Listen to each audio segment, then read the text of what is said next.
Pero López Obrador también lee el resultado. Y también lee el resultado y se preocupa, porque su intención es ganar el 24. Y entonces dice, algo tengo que hacer. Los temas que han marcado el inicio de Sheinbaum no son los que ella ha querido. Ella hubiera querido que se hablara de su programa de educación, o de lo que quisiera. Pero no, los temas que han marcado el inicio de Sheinbaum es una crónica, un cuentacuentos. Voy a contarles un cuento y al final ustedes lo ponen. Yo voy a contarles simplemente un cuento. Primero, el antecedente de este cuento. El antecedente es que el PRI con distintos nombres gobernó 71 años. Después, en el 2000, el PAN gana y dura 12 años. Después, el PRI recupera el poder, pero vuelve a perder el 18. Y yo voy a iniciar mi crónica a partir de 2018, donde aparece la figura de López Obrador, que ya existía desde los 2000, pero con un argumento que traía López Obrador como el héroe del cuento, como el niño héroe, como el Benito Juárez, que hizo carrera a tiempo, y desde el 2000 López Obrador empezó a decir: allí está el enemigo, conservadores, innombrable, tratando de unir siempre al PRI y al PAN, que después se consolidó en la palabra PRI. Entonces, mi breve historia del México contemporáneo de 2018 al día de hoy. Vamos a empezar. Partamos del 2018. 2018 es una elección de cambio. Todas las elecciones son de cambio, todas. No son de propuesta. No es de que es buen candidato, o es mal candidato, o es que hizo la propuesta del agua y ganó Fox porque con el 7% de crecimiento. No, nadie gana con una propuesta, gana con un concepto. López Obrador decía: es hora del cambio. Ojo con esto que les voy a contar primero antes de decirles. En Latinoamérica, en los últimos 7 años, solo 3 países han tenido continuidad. Países democráticos, no estoy considerando ni Venezuela ni Nicaragua. Solo 3 países han tenido continuidad. Todos los demás elecciones ha habido cambio. La palabra es cambio. En una elección el cambio tiene la ventaja. Solamente Dominicana, solamente El Salvador y México son los únicos países que han tenido continuidad. En todos los lugares, incluyendo Estados Unidos, en cada elección ha habido cambio. Bueno, 2018 vivimos una elección de cambio, pero no cualquier cambio, era un cambio total. La campaña de López Obrador era muy sencilla. ¿Qué opinas de la reforma energética? Va para atrás. ¿Por qué? Porque hay corrupción. Y de la reforma en telecomunicaciones, va para atrás. ¿Por qué? Porque hay corrupción. Y probablemente tenían mucha razón. No tenían que dar soluciones, tenían que dar diagnósticos, y él decía: vamos a resetear al país, tipo Milei, reseteemos al país. Bueno, ¿le resultó o no esa estrategia de campaña? Pues nada más. Moreno no gobernaba ningún estado y ganó 31. Ninguno gobernaba. Para quien dice que es importante la movilización y el control de las masas, no. Moreno no gobernaba un solo estado y ganó 31. Bien, llega López Obrador y él sabe que en el 24 va a volver a presentarse a una elección de cambio. Y él dijo: no gané para quedarme 6 años. Y entonces empieza a construir, desde que él gana, empieza a construir la elección del 24. Desde que él gana, diseña un instrumento que conocemos como la mañanera, donde todos los días hace la campaña rumbo al 24. No se les olvide por qué llegamos nosotros, y empieza a poner etiquetas. Los que quieren tumbarnos se llaman conservadores, nosotros nos llamamos transformación. Vean dónde está el cambio. La palabra transformación es lo más cercano al cambio. La palabra conservadores es lo más cercano a la continuidad. Todos los días lo dijo, de manera que construyó la campaña. Primero pasó un obstáculo, 2021, donde ya estaba polarizada la población. Y el resultado fue como decían las encuestas: Morena en primer lugar y peleándose en segundo lugar el PAN y el PRI. Cuando sumamos, resulta que Morena y aliados tenían 44 y la oposición 41. Cerradísimo. Cualquier estratega político, si así inicia una elección, cualquiera puede ganar. Cualquiera puede ganar. 44-41 era el punto de partida del 2021 rumbo al 2024. En ese momento, ¿qué pasa con ese resultado? Primero, que la elección a nosotros nos dijo, el país está dividido en dos.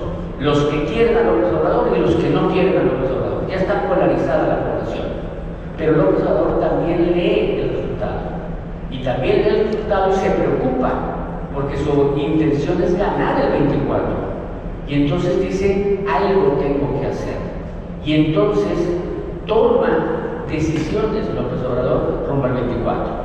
¿Qué hace? Pues inventa el concepto de corcholatas y pone a sus candidatos a recorrer el país. Órale, sálganse a hacer campaña mientras los opositores se preocupan por ver quién va a ser su candidato. Están peleándose entre ellos, nosotros saquémosle ventaja. Y entonces las llamadas corcholatas, cuando él tenía su preferida, que era Claudio Sheinbaum, pero las corcholatas empiezan a recorrer el país. La jefa de gobierno de la Ciudad de México, todos los fines de semana iba a dar conferencias y armaba redes en el país. De manera que cuando llegó la elección, ya era la segunda política más popular en México. Fue una obra de diseño de campaña. O sea, fue diseño de campaña. No creo que fue, no, es que era mejor tal, que no. Se diseñó desde ese momento la campaña del 24. Así que llegamos al 24. Y en el 24 se planteó todas las campañas son de cambio, acuérdense eso, todas. El ciudadano no vota por propuestas, el ciudadano ve una dicotomía, por acá o por acá. ¿Qué me conviene? ¿Así o así? No es que me conviene, no es que me gusta la propuesta de aquí, más la de aquí, no. Tú tienes que decidir si te vas por acá o por acá. Es una dicotomía lo que el ciudadano trae en la mente.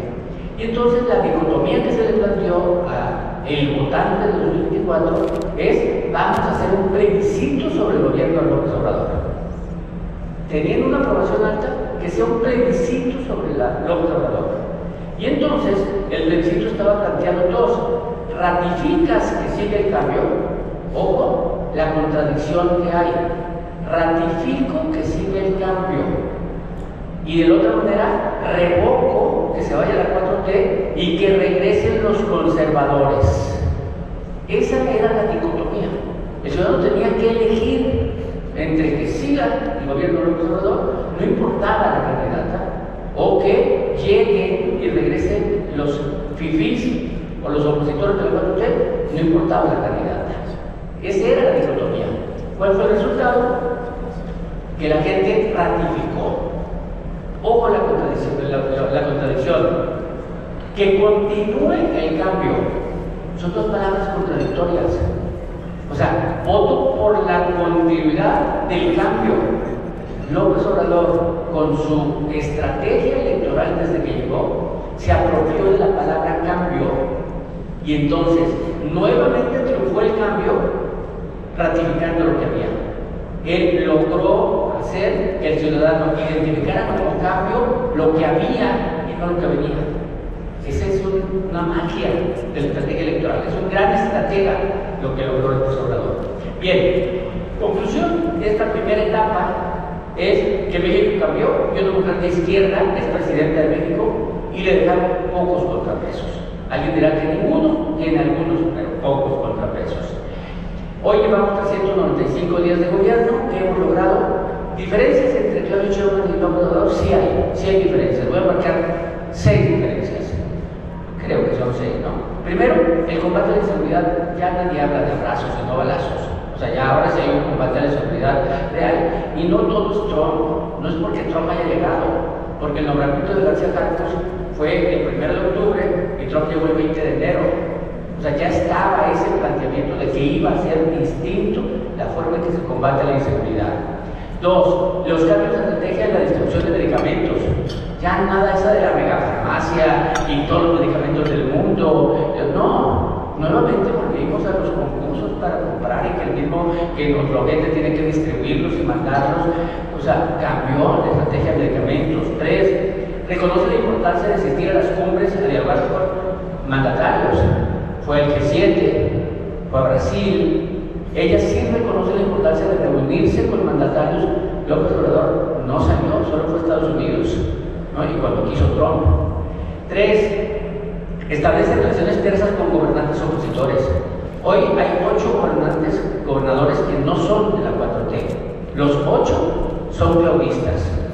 Los 8, o sea, todos trabajan con Claudia Sheinbaum. López Obrador no, para López Obrador eran enemigos. Claudia Sheinbaum los ve como aliados para nuestro trabajo y los defiende a todos. Ahora la tragedia de las inundaciones fue a Querétaro, o sea, que era del PAN, sin problemas, y defendió al gobernador. Hace poco hizo gira y defendió el de Jalisco, Lemos. Es decir, no tiene broncas con los gobernadores. Otra diferencia, destapó actos de corrupción ocurridos en el gobierno de la 4T. López Obrador no los destapó, pero aquí al menos llevamos 4 grandes, cuando digo gigantes corrupciones que ha destapado, que ya no pueden cargárselas al PRIAN. Pero a ver, Segalmex, Birmex, el huachicol fiscal, la barredora, son de la 4T y salen porque ella permite que salgan. Ahora, que los castiguen es otra cosa, vamos a ver hasta dónde llegan, pero se destapan. Y 5, la asistencia a zonas de desastres y el encuentro con víctimas. López Obrador no iba porque decía que cuidaba la investidura. Lo que López Obrador no quería era que un celular lo grabara gritándole cosas, porque lo iba a usar la oposición para campaña. López Obrador pensando electoralmente. Y Claudia Sheinbaum hace lo que tiene que hacer, dejar que le griten, que hagan catarsis, pero que la vean cerca, que tenga alguna esperanza de que los van a ayudar. Fueron las 6 diferencias que yo encontré. Los temas que han marcado el inicio de Sheinbaum no son los que ella ha querido. Ella hubiera querido que se hablara de su programa de educación, de lo que quisiera, pero no. Los temas que han marcado el inicio de Sheinbaum es la inseguridad. Cambió de estrategia, pero ahí sigue la inseguridad. El tema de Trump y sus permanentes amagos aranceles. 3, las bajas expectativas económicas, para este año 0.5, tercer año consecutivo de crecimiento paupérrimo. 4, la mayoría calificada ha marcado, porque López nunca tuvo la mayoría calificada, la Sheinbaum tiene mayoría calificada, lo cual hace que aprueben todas las reformas que ella quiera. Y por último, las evidencias de bandas de huachicol fiscal y la corrupción a gran escala. El huachicol fiscal ya fue una marca, ya es una marca. Que no hay que confundir huachicol o huachicol fiscal, ¿no? Huachicol fiscal están dejando de pagar impuestos que deberían de pagar. Los peores momentos del primer año de Claudia Sheinbaum: la violencia en Sinaloa, amenazas permanentes de aranceles de Trump, mal momento. El centro de reclutamiento de Tultitlán, esas fosas que se encontraron, es de los peores momentos que ha vivido el gobierno. Cuando Estados Unidos bloquea 3 instituciones financieras, es de los peores momentos, porque ataca la confianza de inversionistas. ¿Qué hago con mi dinero? O sea, ¿quién me dice que el banco donde yo estoy no lava dinero? Y entonces, si no se lava dinero, que Estados Unidos lo vaya a bloquear. ¿Qué hago con esto? ¿Qué hago cuando me dicen que hay protección del ahorro bancario, pero solo me protege 3 millones? Entonces, si tengo más de 3 millones, pues, entonces, ¿qué hago? No lo voy a dejar ahí porque si trueno no me van a dar más que 3 millones. Es decir, empiezan a desconfiar de las instituciones financieras. Fue un golpe fuerte. Otro, la barredora de Tabasco, porque les pega directamente. Donde está involucrado el coordinador del Senado de Morena, gobernador, ya no se le puede echar la culpa a nadie más, y es del estado donde López Obrador es, ¿no? Y por último, los escándalos de corrupción por el huachicol fiscal. ¿Por qué? Porque entre otras cosas involucra a la Marina, una institución que jamás había sido tocada. Pero son los peores momentos de Claudia Sheinbaum. Los grandes actos de corrupción, vean los sectores. A ver, Segalmex, el sector alimentos. Birmex, medicamentos. Barredor, seguridad. Huachicol fiscal, petróleo. Segmentos, pero muy sensibles. Y yo no dudo que si le siguen buscando aparezca vivienda. O sea, no sé, pero seguramente pueden aparecer muchos actos de corrupción generados ya en los gobiernos de la 4T. Y aún así, después de todos los malos momentos, la aprobación de la presidencia es alta. Ya tendríamos, hay muchas razones, no me voy a detener por qué tiene 72% de aprobación, pero muchas son el ser diferente a López Obrador, el haber superado la expectativa de que se pensaba que iba a ser una copia y no ha sido totalmente una copia. No va a romper todo el movimiento, pero es distinta. Y creo que los que no querían en Álvaro López Obrador le aplauden el que haga cosas distintas. Bueno, ahora sí, prospectiva. ¿Qué puede pasar? Primero, para 2026, la inseguridad va a seguir alta. Muchos estados, pero en general va a seguir alta. Y concentrémonos en una variable, extorsión. La estadística del número de muertos ya no sirve para medir la inseguridad, sino es el control de territorios, el control de actividades económicas y la extorsión. Lo que pasó con los limoneros de Michoacán es la evidencia de cómo el crimen organizado controla actividades económicas. Cuando es limón, es aguacate, pollo, tortillas o muchas actividades económicas, y controla territorios completos. Entonces, la inseguridad medida por número de muertos dice poco. Hay que irnos a otras variables. Entonces, la inseguridad va a continuar. 2. Trump, con todo y las negociaciones del TEMEC el año que entra. El año que entra, el TEMEC se debe firmar en julio. La elección de Estados Unidos es en noviembre. Trump busca conservar el Congreso. La campaña de Trump va a ser: les cumplí lo que prometí y me fregué a México. Le gané a México. Y firmamos un tratado favorable a Estados Unidos. Ese va a ser el discurso de Trump. Y el discurso de México va a ser: firmamos el mejor posible tratado y conservamos la autonomía y el nacionalismo y el petróleo es nuestro, y la minería es nuestra. O sea, México va a cantar algo de ventaja, de que nos fue bien, y Estados Unidos de que nos ganó. ¿Cuál va a ser el tratado? ¿Quién sabe si sea trilateral? Vamos a firmar algún tratado. Y no nos hagamos, con Trump en la presidencia, ese tratado va a ser a su favor. O sea, tiene el sartén por el mango. Pero ese es un punto importante para el 2026, Trump, que permanentemente nos trae amenazados. 4, la baja expectativa de crecimiento para el 2026. O sea, el mundo va a crecer al 2,5% y las expectativas es que México crezca al 1,5%. Si crecemos al 1,5%, pues sí, ya superamos el crecimiento de los últimos 3 años. Pero seguimos yendo mucho más lento que va el mundo va más rápido. O sea, en América solamente Haití va a crecer más lento que nosotros en las expectativas. O sea, no es tampoco una buena noticia. El Poder Judicial va a estar en la balanza. Cada decisión del Poder Judicial va a ser analizada si está defendiendo a la Constitución o si está defendiendo el movimiento de la 4T. O sea, todo el Poder Judicial está a prueba a partir de ahora. Las divisiones en Morena, se va a dividir Morena. A ver, el ciclo político es así. El PRI se murió porque se dividió. Al PRI no le ganó la oposición, al PRI le ganó el PRI. El primer estado que pierde el PRI se hizo después de 80 años, después de 60 años de existir. El PRI nace en el 29 y hasta 89 pierde un estado, 60 años después. Morena es probable que en el 27 ya pierda un estado, de los que tiene, de los 12 que ponen en riesgo en el 27. Si pierde un estado, pues perdió un estado 9 años después de haber ganado, ¿no? Entonces los ciclos son mucho más rápidos. El PRI se empezó a pelear y empezó a dividirse con Cárdenas, Muñoz Ledo, luego Monreal, Sánchez Anaya, Leonel Cota, Toño Chavarría, y empezó a dividirse, y los que se dividían ganaban estados y le quitaban espacio. El Morena va eso a pasar. El Morena puede ganar del 30, muy probablemente gane Morena, pero eso es poco. Decir eso no es decir nada. Es como cuando gobernaba el PRI, no importa si gana Morena, lo que importa es qué Morena gana. O sea, qué Morena es el que gana, porque el pleito es el interior de Morena. Y hoy en día no es lo mismo pensar del 30 si el presidente es García Harfuch, si es Ebrard, si es Clara Brugada, si es Luis María Alcalde, o si es Andy. O sea, son distintos futuros de México que se ven dependiendo de quién gane. Entonces, la cuestión no es si gana un partido o no, sino quién gana al interior de ese partido y quién se queda con el partido y quién se impone en el grupo del partido.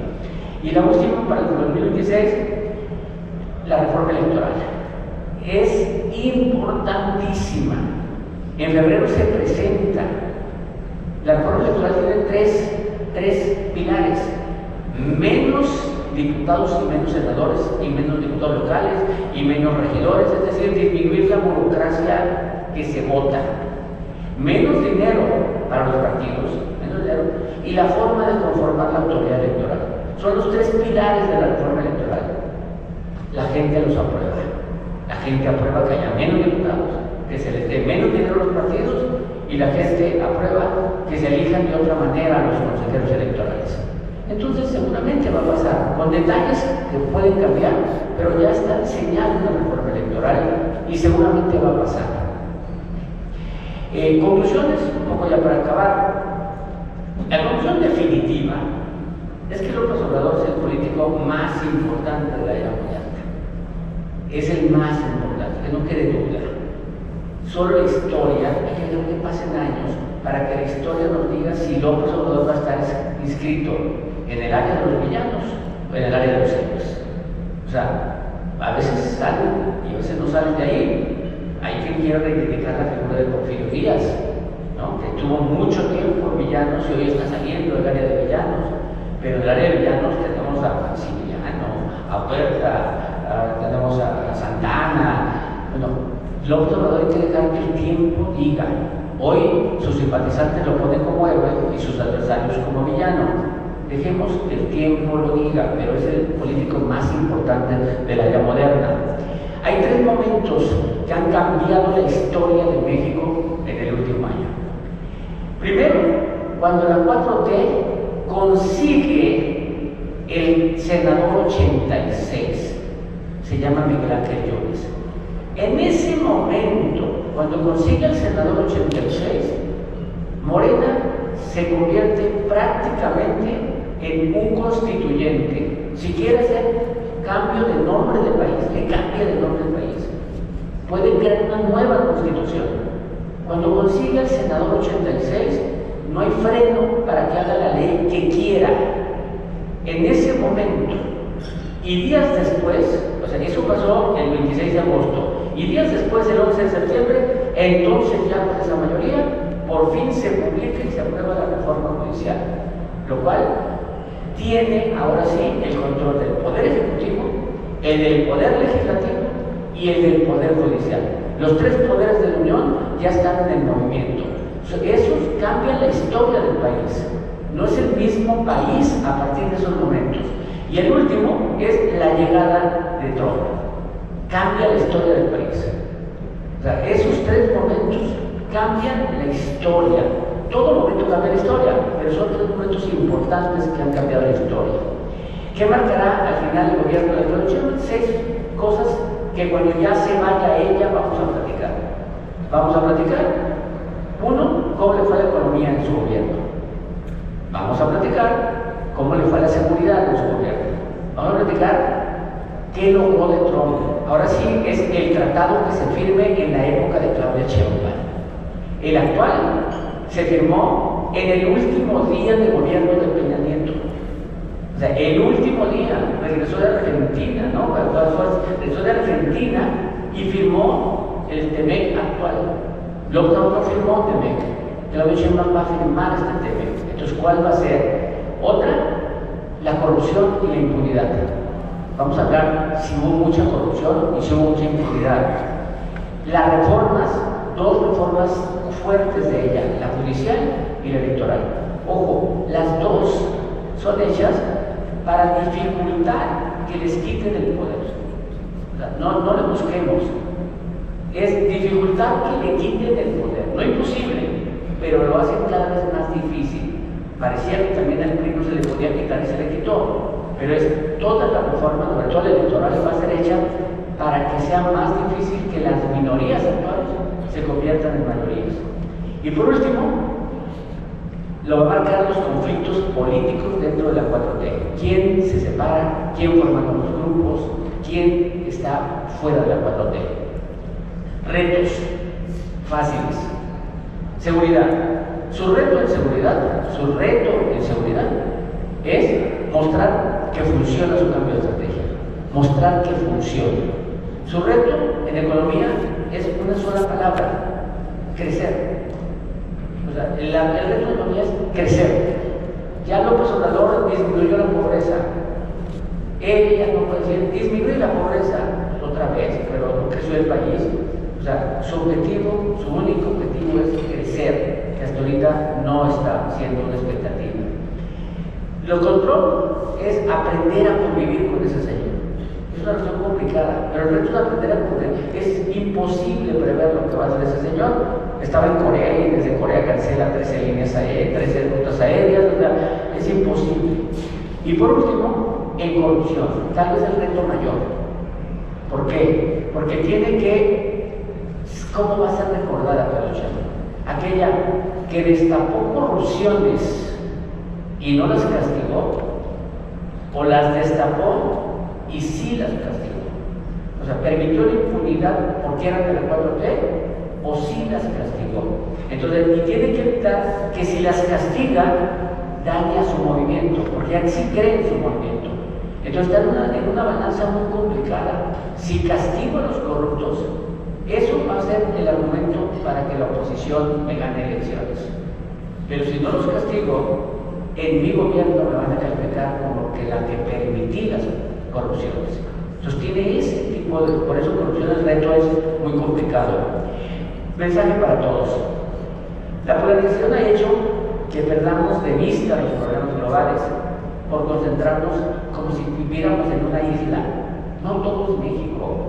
O sea, el país está en guerra, hay ebullición, la economía mundial de repente no funciona, las mafias no son mafias nacionales, son mafias internacionales, y de repente perdemos de vista que estamos en un mundo y no somos una isla.